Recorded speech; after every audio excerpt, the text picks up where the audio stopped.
Hey guys, welcome back to Noise Tutorial. Today we'll be creating a sample HTML file, understand what are the elements that we are defining inside the HTML file, and also what is the use of p tag in the HTML file. I will be using Notepad++ as a code editor, and after the coding is done, I will be running the same file using Chrome browser. So let's get started. Let's search for Notepad++, open Notepad++, let's take a new document and start typing over here. Let's type the document type so that the browser can understand what is the type of document that you're trying to execute, which is HTML.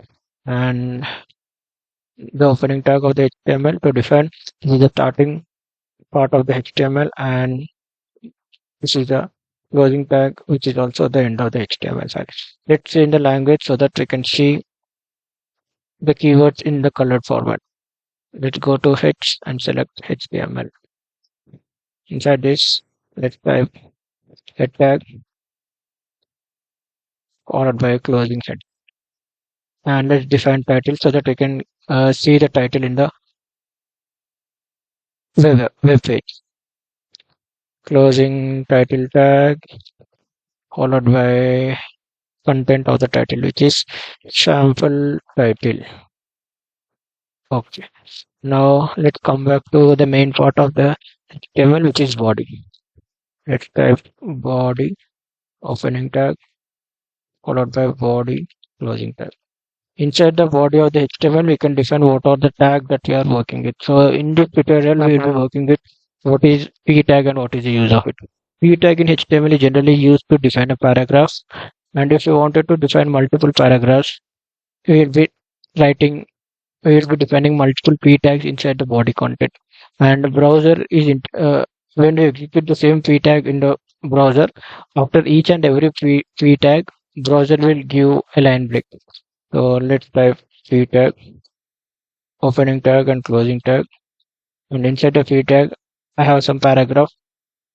Uh, in this window, let's take the entire paragraph and paste it over here and save the file. File save as p tag dot html. Yeah, before saying, make sure that you have selected the type as hypertext markup language, and you can give the file name that you want. Here, since you are working with p tag, I have given the file name as p underscore tag dot html. Let's save this file. Okay, yeah, the file is saved now.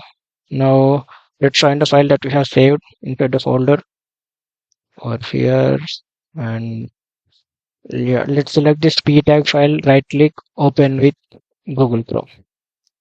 You see what are the tags that we have written inside p that is rendered in the browser. Yeah, and here if you see what are the title that we have defined over here, that is coming over here.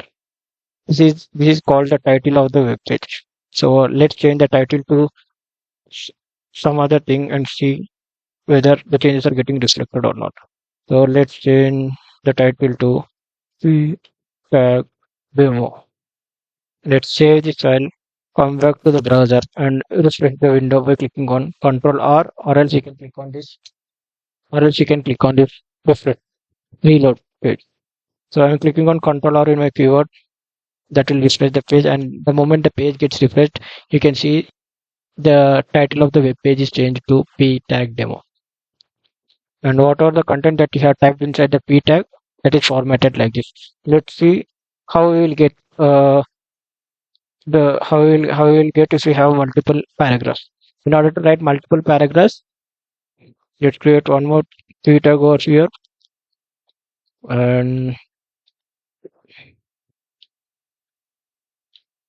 paste the same content which is there inside the above paragraph. Let's copy paste this and into over here and save the file. Come back to the browser and then refresh it. Yeah, you see, browser automatically identifies the two paragraphs which are defined inside the HTML file, and in between these two files, browser is adding this empty space which is called as line break. It is called as line break. So yeah, That's it for today, guys. If you like this content, please like, do share, and subscribe.